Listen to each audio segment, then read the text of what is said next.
शांति।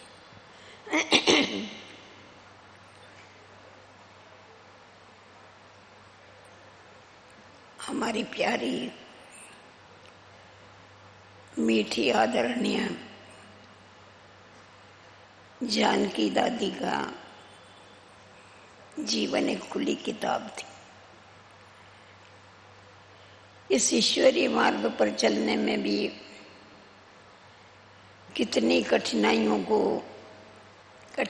का सामना करना पड़ता है और कितनी भी समस्याएं हो, अगर हमारे पास ज्ञान और योग है तो उसको किस रीति से सहज पार कर सकते हैं, ये हमने जानकी दादी जी से सीखा। क्योंकि शुरू में जब हम दादी जी के पास पूना में रहते थे तो जिस स्थान पर रहते थे, गोलीबार मैदान उस एरिया का नाम था, वहाँ पर एक पारसी का बंगला था, तो हम वहाँ पर किराए पर रहते थे। क्योंकि उस समय तो हमारी सेवाएं इतनी फर्टाइल नहीं हुई थी और एक पोर्शन जो था वो पारसी रहता था, उसकी कोई फैमिली वगैरह नहीं थी, वो अकेला ही रहता। पहले तो उसका काफ़ी सहयोग रहा, उसके बाद हमने देखा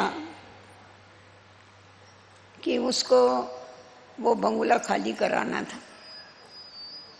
इसीलिए घड़ी घड़ी वो बोलता था आप दूसरी जगह पर जाओ, क्योंकि मेरे को ये जगह चाहिए। तभी तो हमारे को कोई पहचानते नहीं थे ब्रह्मा कुमारियों को, और हमारी सफ़ेद ड्रेस देख करके लोगों को शक भी होता था, पता नहीं ये किराया दे सकेंगे नहीं दे सकेंगे, क्या करेंगे। इसीलिए जल्दी कोई हमारे को मकान देने के लिए भी तैयार नहीं था। तो उसमें थोड़ा समय पड़ गया। तो वो निकालने के लिए क्या करता था, जो बाहर की विजिटिंग रूम थी उसमें वो बांस से बीच में पार्टीशन था बना हुआ। तो हैरान करने के लिए वो कभी कभी क्या करता था, अंडे के छिलके फेंकता था। कुछ ना कुछ ऐसा खराब चीज फेंकेगा कि ये लोग जल्दी से जल्दी निकल जाएं। और एक दिन क्या हुआ, क्योंकि उस समय पर सरला दीदी अहमदाबाद वाली, हांगकांग वाली कमला बहन, मैं और सुंदरी बहन, हम 4 जनी दादी के साथ रहते थे। तो ये सब सेवा पर गए हुए थे, मैं और कमला दोनों भी वहाँ सेंटर पर थी, दादी भी गई हुई थी। तो उस पारसी ने पीछे से हमारी एक नवार की खटिया पड़ी थी, उसको जला दिया। तो बहुत आग भड़क गई। मैं बहुत छोटी थी उस समय। वो देख के मेरे को बड़ा रोना आ रहा था, किसने हमारी खटिया जला दिया। दादी आई तो दादी को बताया, कमला ने बताया दादी ऐसे ऐसी वो खटिया जला दिया। दादी तो शांति से सुन रही थी और मेरे को रोना आ रहा था। दादी ने कहा तुम क्यों रोती हैं, खटिया जलाई, तेरे को थोड़े ही जलाया जो तू रो रही है। तो दादी बहुत प्रेम से समझाती थी कैसा सामना करने का। दादी में ये बड़ी ट्रिक थी।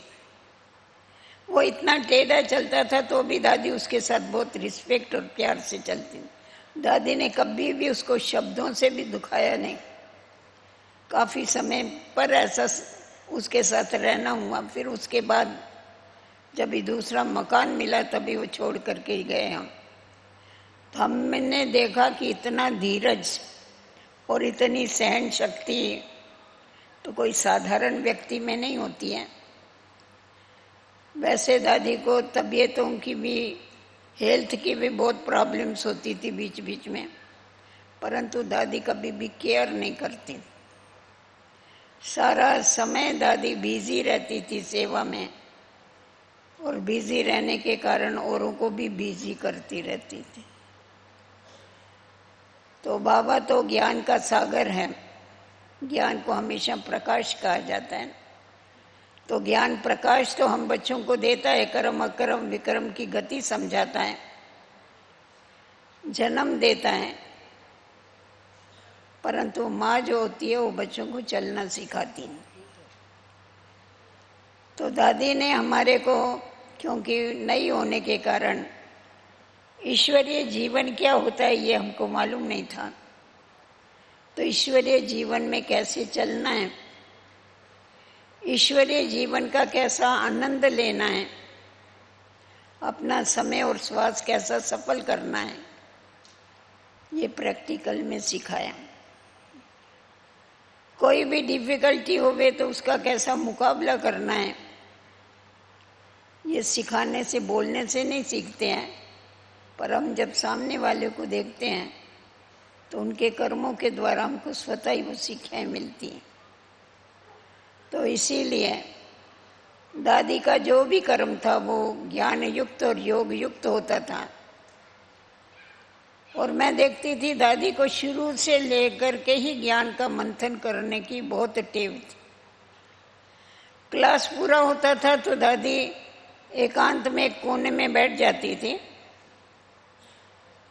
तो और तो दूसरी बहनें इतना ये नहीं करती थी, वो अपने काम में बिजी हो जाती। मैं छोटी थी, मेरे को ऐसा लगता था दादी इधर क्या कर रही, तो मैं दादी आप इधर क्या कर रहे हैं, तो दादी बोले मैं अपने को कूटती हूँ।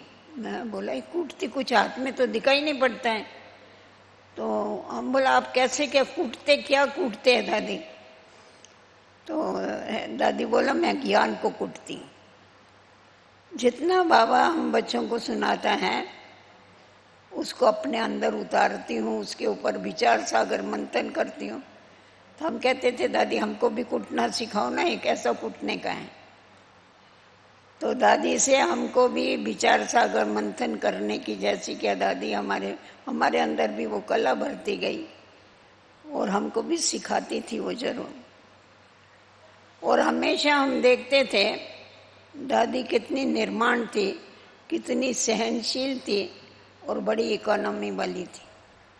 उसको मधुबन हमेशा याद रहता था, मधुबन का बाबा और मधुबन इतना याद था जो कभी भी भूलती नहीं थी। कोई भी चीज़ देखेगी तो उसको मधुबन ही याद आता है। और उस समय पर आप लोगों को मालूम है कि ये टेप रिकॉर्ड तो नए नए स्पून वाले टेप निकले थे, बड़े बड़े मशीनें।